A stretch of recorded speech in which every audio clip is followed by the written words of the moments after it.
Hello friends. मैं धीरज सैनी एक बार फिर से स्वागत करता हूं आपका आपके अपने YouTube channel universal institute of electronics and communications Rohtak में। आज हम चर्चा करेंगे सेमीकंडक्टर से जो सबसे पहला पार्ट बनता है, कंपोनेंट बनता है,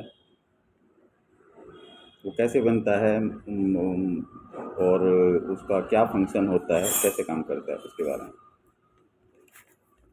डायोड। सेमीकंडक्टर या अर्धचालक से जो पुर्जा बनता है उसे डायोड कहते हैं। इसका पी साइड वाला सिरा एनोड व एन साइड वाला सिरा कैथोड कहलाता है। कैथोड का काम सॉरी डायोड का काम एसी वोल्टेज को डीसी वोल्टेज में बदलना है। इसे रेक्टिफायर डायोड भी कहते हैं। इसके साथ साथ ये इलेक्ट्रॉनिक यानी ऑटोमेटिक स्विच का भी काम करता है। The component that is made from A semiconductor is called diode. Its positive side is called anode and its negative side is called the cathode. The function of a diode is to convert AC voltage to DC voltage, which is why it's also called a rectifier diode. Additionally, it acts as an electronic switch. यहाँ पे diode का symbol दिखाया गया है और diode कैसा होता है वैसा दिखाया गया है। जैसे अगर ब्लैक कलर का डायोड है और उसके ऊपर ग्रे कलर की एक पट्टी लगी हुई है तो उस साइड को हम कैथोड बोलेंगे, दूसरी साइड को एनोड बोलेंगे। एनोड साइड पी साइड होता है, एनोड पी साइड होता है और कैथोड एन साइड होता है। जब डायोड को इनपुट पर एसी वोल्टेज देते हैं तो आउटपुट पर डीसी वोल्टेज मिलती है। जैसा कि मैंने बताया था, एन साइड पर नेगेटिव व पी साइड पर पॉजिटिव वोल्टेज देने पर करंट चलता है, उल्टी वोल्टेज देने पर करंट नहीं चल सकता। जब डायोड के एनोड पर एसी वोल्टेज देते हैं तो कैथोड पर केवल पॉजिटिव साइकिल प्राप्त होते हैं, क्योंकि जब एनोड पर एसी वोल्टेज का पॉजिटिव साइकिल आता है तो ये ऑन होकर इसे कैथोड पर पास कर देती है, और जब नेगेटिव साइकिल आता है तो ये ऑफ यानी बंद हो जाती है। इसी तरह जब कैथोड पर एसी वोल्टेज देते हैं तो ये एनोड पर केवल नेगेटिव साइकिल पास करती है। When AC voltage is applied to the input of a diode, the output produce DC voltage. As I explained before, current flows only when negative voltage is applied to the N side and positive voltage to the P side. Otherwise, current cannot flow with reversed voltage.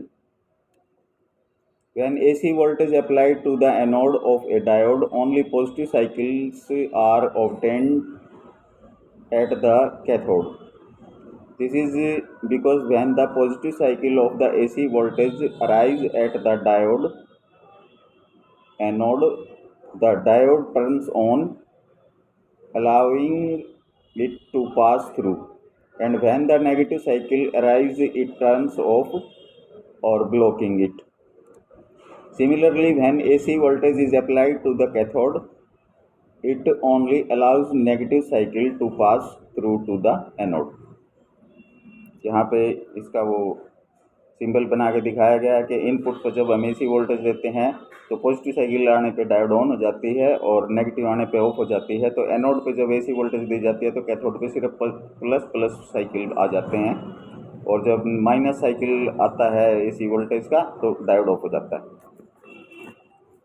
इसी तरह इसको उल्टा करके voltage देते हैं तो cathode पे जब माइनस साइकिल आएगा तो ये ऑन होगी और प्लस साइकिल आने पे ऑफ हो जाएगी। तो एनोड की तरफ हमें क्या मिलेगा, सिर्फ माइनस माइनस साइकिल्स मिलेंगी। तो एक डायोड ने तो इसी वोल्टेज को पॉजिटिव में बदल दिया और दूसरी ने उसको नेगेटिव में बदल दिया।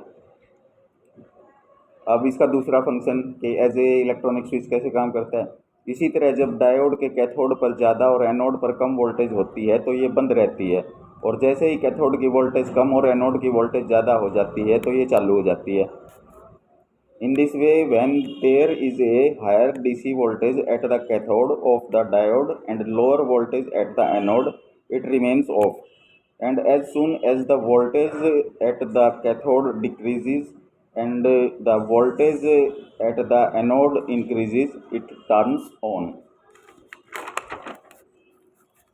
तो इसका यहाँ पे एक सर्किट बना के दिखाया गया है कि मान के चलो एक ट्रांसफार्मर से एसी वोल्टेज 220 वोल्ट एसी को 12 वोल्ट एसी में बदल के और एक रेक्टिफायर के द्वारा उसको डीसी में बदला जाता है, तो वो 12 वोल्ट लगभग 13.8 वोल्ट बन जाती है। वो हम एक एम्पलीफायर को देते हैं। तो जैसे ही लाइट आई हुई है, हम सप्लाई एम्पलीफायर को बिजली से दे रहे हैं। हम नहीं चाहते कि लाइट अचानक फेल हो जाए या चली जाए सप्लाई, तो हमारा एम्पलीफायर बंद हो। तो हमने इसके पैरेलल एक बैटरी लगा दी, बैटरी का नेगेटिव नेगेटिव से जोड़ दिया, और पॉजिटिव और दोनों उसके एम्पलीफायर के पॉजिटिव और बैटरी के पॉजिटिव के बीच में एक डायोड लगा दी। तो बैटरी जब फुल चार्ज होती है तो उसके ऊपर होती है 12.8 वोल्ट मैक्सिमम, और जब ट्रांसफार्मर पे सप्लाई आई हुई है वो ऑन है, तो एम्पलीफायर पे आ गई 13.8 वोल्ट। यानी डायोड की एनोड पे 12.8 वोल्ट है और कैथोड पे 13.8 वोल्ट है। तो कैथोड पे ज़्यादा वोल्ट होगी, एनोड पे कम होगी, तो ये ऑफ हो जाएगी। और जैसे ही पीछे से बिजली चली जाती है, सप्लाई फेल हो जाती है, तो रेक्टिफायर से तो इसके ऊपर कोई भी वोल्टेज नहीं आ पाएगी, क्योंकि उसको इनपुट ही नहीं मिलेगी। और यहाँ से जो बैटरी की 12.8 वोल्ट है वो एनोड पे ज़्यादा और कैथोड पे तो कुछ भी नहीं है। जब वहाँ से वोल्टेज चली जाएगी तो ये ऑटोमेटिकली डायोड ऑन होके बैटरी की वोल्टेज एम्पलीफायर को देना शुरू कर देगी, और हमें पता भी नहीं चलेगा लाइट कब गई। तो उस स्थिति में जब हम वोल्टेज चेक करेंगे, जब ये बैटरी से चल रहा है एम्पलीफायर, तो इस पे बैटरी के पॉजिटिव पे 12.8 वोल्ट, यानी डायोड के एनोड पे 12.8 वोल्ट है, और कैथोड पे 12.2 वोल्ट है। तो कुल मिला के कैथोड पे वोल्टेज कम है और एनोड पे ज़्यादा है, तो इसलिए डायोड फॉरवर्ड बायस में है, और वो बैटरी की वोल्टेज से एम्पलीफायर को चला रही है। जैसे कि सर्किट में दिखाया गया है, ट्रांसफार्मर 220 एसी को 12 वोल्ट एसी में बदलता है, और रेक्टिफायर इसे डीसी वोल्ट में बदलता है, जो लगभग 13.8 वोल्ट बन जाती है। और बैटरी जब संपूर्ण चार्ज होती है तो इसकी वोल्टेज 12.8 वोल्ट होती है। जब बिजली चल रही होती है तो डायोड के कैथोड पर ज़्यादा 13.8 वोल्ट और एनोड पर कम वोल्टेज 12.8 वोल्ट होती है। तो डायोड बंद रहती है और बैटरी की वोल्टेज एम्पलीफायर तक नहीं जाती है, यानी एम्पलीफायर बिजली से चल रहा है। जैसे ही बिजली चली जाती है, डायोड की कैथोड पर रेक्टिफायर से वोल्टेज आनी बंद हो जाती है, और ये चालू होकर एम्पलीफायर को बैटरी की वोल्टेज पास करने लगती है।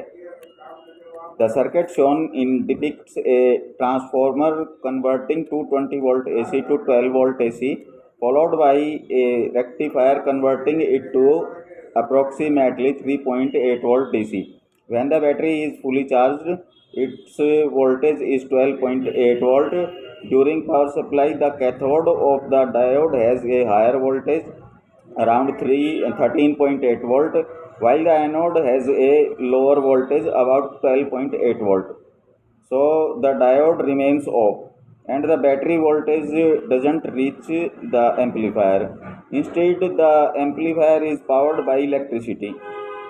When the power supply fails, the voltage on the cathode of the diode from the rectifier stops and the diode turns on, allowing the amplifier to be powered by the battery voltage.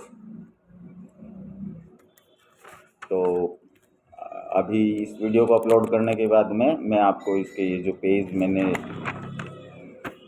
तैयार किए हैं आपको show करता हूँ next video में।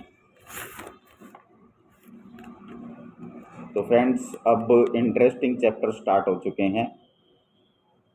Diode है, diode के बाद में ट्रांजिस्टर आएगा। अभी नेक्स्ट चैप्टर में मैं आपको बताऊंगा डायोड्स कितने टाइप की होती हैं, क्या क्या काम करती हैं, और इनको मीटर से कैसे चेक किया जाता है कि ये ठीक है या ख़राब है, और ये जब ठीक होती है तो कैसे काम करती है, और ख़राब होने पे हमें कैसे पता चलता है। Okay friends, bye. चैनल को सब्सक्राइब कीजिए, बेल आइकन का बटन दबाइए, और जितना हो सके शेयर कीजिए। Thank you, take care, bye.